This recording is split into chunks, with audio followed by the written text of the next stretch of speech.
আসসালামু আলাইকুম। আমন্ত্রণ জানাচ্ছি আজকের পর্বে। আমার আজকের রেসিপি ব্রয়লার চিকেন ভুনা। অনেকের ধারণা ফার্মের মুরগি রান্না করলে গন্ধ থাকে। একটু যত্ন করে রান্না করলে এই ধরনের সমস্যা থাকে না। ঘরে থাকা সাধারণ মশলা দিয়ে একটু অন্যভাবে ব্রয়লার, যেটাকে আমরা ফার্মের মুরগি বলি, রান্না করলে এর স্বাদ মুখে লেগে থাকার মতো। আমি যেভাবে ফার্মের মুরগি রান্না করি, আজকে সেই রেসিপিটাই আপনাদের সাথে শেয়ার করব। আশা করি ভালো লাগবে। আজকের এই রান্নাটা করার জন্য আমি এখানে 1 কেজি পরিমাণ চিকেন নিয়েছি। আমার কাছে মনে হয় এই চিকেনগুলো ওজনে একটু বেশি হলে, যেমন 1.5 কেজি বা 1.5 কেজির উপরে হলে চিকেনটা টেস্টি হয়। চিকেনটাকে খুব ভালো করে ধুয়ে পানি ঝরিয়ে নিয়েছি, আর আমি এখানে চিকেনটাকে রেগুলার কাট করে নিয়েছি। প্রথমে আমরা এই চিকেনটাকে ম্যারিনেট করব। তার জন্য চিকেনটাতে দিয়ে দিচ্ছি পরিমাণ মতো লবণ। এবার দিয়ে দিচ্ছি 1 টেবিল চামচ লাল মরিচ গুঁড়ো, আধা টেবিল চামচ দিয়ে দিচ্ছি ধনিয়া গুঁড়ো, আধা টেবিল চামচ হলুদ গুঁড়ো, আধা টেবিল চামচ একটু ভরে ভরে দিচ্ছি জিরার গুঁড়ো। এবার সাথে দিয়ে দিব 2 টেবিল চামচ তেল। তেলটুকু দিয়ে হাত দিয়ে খুব ভালো করে চিকেনটাকে মাখিয়ে নিতে হবে। এইভাবে চিকেনটা মাখিয়ে প্রায় আধা ঘন্টা থেকে 1 ঘন্টার মতো চিকেনটাকে রেখে দিতে হবে। আর এই সময়ের মধ্যে চিকেনের ভেতর পর্যন্ত কিন্তু মশলা লবণ খুব ভালো করে ঢুকবে। ব্রয়লার চিকেনে যে একটা স্মেল থাকে সেটা থাকবে না। ম্যারিনেট করে রেখে দেওয়ার ফলে লবণ মশলা কিন্তু চিকেনের মধ্যে খুব ভালো করে ঢুকবে।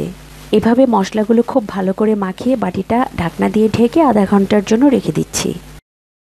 এবার চুলায় আমি একটা প্যান বসিয়ে নিয়েছি, আর প্যানটাকে খুব ভালো করে গরম করে দিয়ে দিচ্ছি আধা কাপ তেল।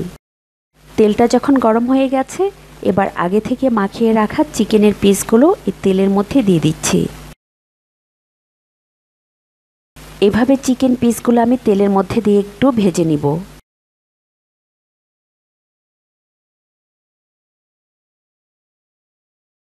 একটা পাশ 2-3 মিনিটের মতো যখন ভাজা হয়ে যাবে, এবার আমি চিকেনগুলো একবার উল্টিয়ে দিব। এইভাবে করে 5 থেকে 6 মিনিটের মতো আমি চিকেনটাকে একটু তেলের মধ্যে ভেজে নিব। আর চিকেনগুলো ভাজার সময় চুলার আঁচ কিন্তু বাড়ানো থাকবে। চিকেনের কালারটা কিন্তু চেঞ্জ হয়ে গিয়েছে, আর চিকেন থেকে কিন্তু এখন পানি উঠতেও শুরু করেছে। চিকেন থেকে পানি বের হওয়ার আগেই চুলার আঁচ বাড়িয়ে দিয়ে চিকেনটাকে একটু ভেজে তুলে রাখতে হবে। ভাজা এই চিকেনগুলো একটা বাটির মধ্যে তুলে নিচ্ছি। যেই তেলের মধ্যে আমি চিকেনটা ভেজেছিলাম সেই তেলেই আমরা চিকেনটাকে রান্না করব। এবার আমি তেলের মধ্যে দিয়ে দিচ্ছি কিছু গোটা গরম মশলা। এখানে নিয়েছি 2টা তেজপাতা, আর তেজপাতাগুলো কিন্তু আমি মাঝখানে একটু কেটে নিয়েছি। দিয়েছি 3 টুকরা দারচিনি, 8-10টার মতো কালো গোলমরিচ, 4-5টা এলাচ, 4-5টা লবঙ্গ। এই মশলাগুলো আমি তেলের মধ্যে মিনিট খানেক ভেজে নেব। মশলা থেকে যখন ভাজার একটা ফ্লেভার বের হবে, এই পর্যায়ে এসে দিয়ে দিব আধা কাপ পেঁয়াজ কুচি। এবারে পেঁয়াজগুলো তেলের মধ্যে হালকা সোনালি কালার করে একটু ভেজে নিব। পেঁয়াজগুলো যখন এরকম একটু সোনালি কালার চলে আসবে, এই পর্যায়ে এসে দিয়ে দিব বাটা মশলা। দিয়ে দিচ্ছি আদা বাটা 1 টেবিল চামচ, রসুন বাটা দিচ্ছি 1 টেবিল চামচ, আর দিয়ে দিচ্ছি পেঁয়াজ বাটা 4 টেবিল চামচ। এবার বাটা এই মশলাগুলো তেলের মধ্যে খুব ভালো করে একটু কষিয়ে নিতে হবে। যদি পানির প্রয়োজন হয় তাহলে সামান্য পানি দিয়েও কষিয়ে নেওয়া যাবে। মশলাটা কষিয়ে নেওয়ার জন্য দিয়ে দিচ্ছি সামান্য একটু পানি। এবার দিয়ে দিচ্ছি 2 টেবিল চামচ টক দই। এবার এই মশলাগুলো খুব ভালো করে নেড়ে চেড়ে 7-8 মিনিটের মতো কষিয়ে নিব। মশলা যত ভালো করে কষানো হবে, তরকারির গ্রেভিটা খেতে মজা হবে।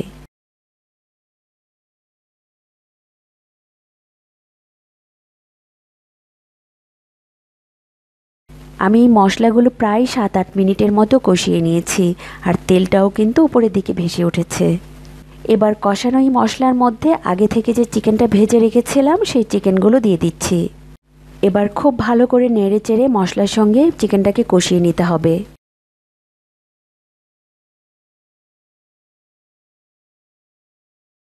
বাটির মধ্যে যে মশলাগুলো লেগেছিল সেই বাটিটা একটু পানি দিয়ে ধুয়ে সবগুলো মশলাই দিয়ে দিব।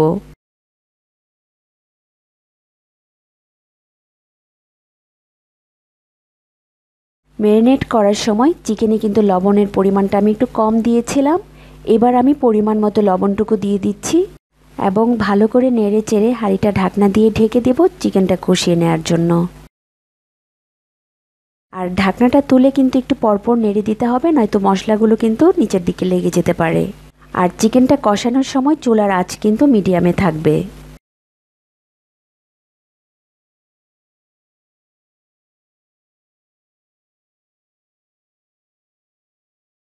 মাঝখানে আমি চিকেনটাকে প্রায় 2 বারের মতো নেড়ে দিয়েছিলাম, আর এই চিকেনগুলো আমি প্রায় 10 মিনিটের মতো কষিয়ে নিয়েছি। এখানে কিন্তু চিকেনটা কষানো হয়ে গিয়েছে আর তেলটাও কিন্তু উপরের দিকে চলে এসছে। এবার চিকেনটাকে সেদ্ধ করার জন্য দিয়ে দিব পানি। আমি এখানে 1.5 কাপ গরম পানি দিয়েছি। যেহেতু মুরগিটা আমি এখানে ভুনা করব, আর এই ভুনা মাংসটা কিন্তু একটু মাখো মাখো হবে, খুব বেশি ঝোল থাকবে না।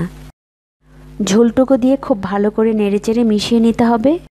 এবার হাঁড়িটা ঢাকনা দিয়ে ঢেকে চুলার আঁচ মিডিয়াম টু লোতে রেখে 30 থেকে 35 মিনিটের মতো রান্না করে নিব। ব্রয়লার চিকেনগুলো সেদ্ধ হতে কিন্তু খুব বেশি সময় লাগে না, খুব অল্প সময় চিকেনগুলো রান্না হয়ে যায়, যার ফলে চিকেনের ভেতর পর্যন্ত কিন্তু মশলা ঢুকতে পারে না, আর চিকেনটা খেতেও কিন্তু সেরকম ভালো লাগে না।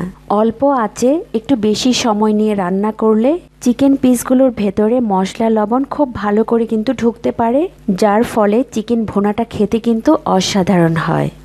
চিকেন ভুনার মধ্যে আমি একটা বাগার দিব, যার ফলে চিকেনটা খেতে কিন্তু আরও বেশি মজা হয়। চুলায় একটা প্যানের মধ্যে নিয়ে নিচ্ছি 3 থেকে 4 টেবিল চামচ পরিমাণ তেল, সাথে দিয়ে দিচ্ছি 4টা শুকনা মরিচ। শুকনা মরিচগুলো আমি সামান্য একটু ভেজে নিচ্ছি।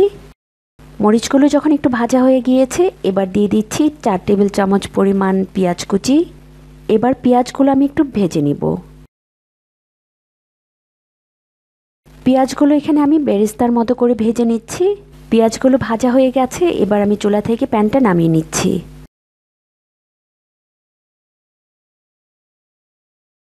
এদিকে চিকেনটাও আমি প্রায় 35 মিনিটের মতো রান্না করে নিয়েছি, আর ঝোলটাও কিন্তু অনেকটা কমে এসছে। এবার এর মধ্যে দিয়ে দিচ্ছি 5-6টা কাঁচামরিচ, আর কাঁচামরিচগুলো আমি আস্তই দিয়েছি শুধু ফ্লেভারের জন্য। এবার ভেজে রাখা শুকনা মরিচ আর পেঁয়াজগুলো দিয়ে দিচ্ছি। সব কিছু দিয়ে একবার একটু ভালো করে নেড়েচেড়ে নিতে হবে। শুকনা মরিচ আর পেঁয়াজ বেরেস্তার জন্য এই মাংসটা খেতে কিন্তু খুবই মজা হয়। এবার দিয়ে দিচ্ছি 1 চা চামচ গরম মশলা গুঁড়া। এবার সব কিছু আরও একবার ভালো করে নেড়েচেড়ে চুলার আঁচ একেবারে লোতে করে আরও প্রায় 5-6 মিনিটের মতো রান্না করে নিব।